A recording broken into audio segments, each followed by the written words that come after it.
নরেন্দ্র মোদী এ ব্যাপারে আশ্বাস দিয়েছেন, কিন্তু বাস্তবায়িত হয় নাই। তখন বলা হয়েছিল যে মমতা ব্যানার্জি রাজি না। এখন আমরা স্পষ্ট বলতে চাই, নরেন্দ্র মোদী আপনার সাগরেদ এবং আপনার মহা অনুগত শুভেন্দু সরকার রয়েছে, অতএব এখন তো আর কোনো আপত্তি নাই। অতএব অবিলম্বে আমরা তিস্তা চুক্তির বাস্তবায়ন চাই। সেই সঙ্গে আরো কয়েকটা নদী যেগুলো বিবেচনায় ছিল, যেমন ধরুন মোহরী, গোমতী, ধরলা, দুধকুমার, এই নদীগুলো 6টা নদী, সেটাও আলোচনার মধ্যে ছিল। এগুলো ত্বরান্বিত করার দরকার। আমরা বাংলাদেশ এক্ষেত্রে উদার। ভারত যখন যা চেয়েছে, ট্রানজিট করিডোর, নদীপথ, সমুদ্রপথ মুক্ত হস্তে দিয়েছি, কিন্তু আমরা কিছু পাই নাই। আমাদের যা পাওনা ছিল আমরা সেটা পাচ্ছি না।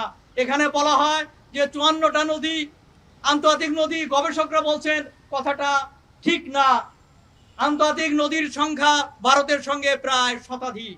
তা আমরা তার মধ্যে 50 বছরে একটা নদীর চুক্তি করেছি, বাকি নদীগুলো চুক্তি করা দরকার।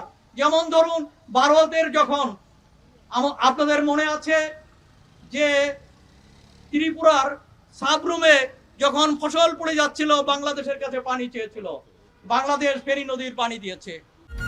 আরে ঈদ লাগছে মনে, খুশির জোয়ার সবখানে, আরে ঈদ লাগছে মনে, বিকাশ পেমেন্ট সবখানে। কিন্তু বাংলাদেশ কখনো চেয়ে কখনো তার ন্যায্য হিস্সা পাচ্ছে না।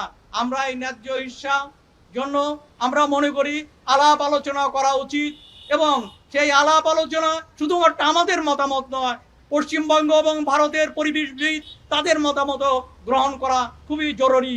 আমরা মনে করি যে আমরা এই উপমহাদেশের মানুষ, এই নদীর উজানের ভাটির সবার সম অধিকার, জন্মগত অধিকার, ন্যায্য অধিকার। এই অধিকার কোনো রাষ্ট্রের, কোনো সরকারের হরণ করার শক্তি নেই, হরণ করার নৈতিক অধিকার নেই।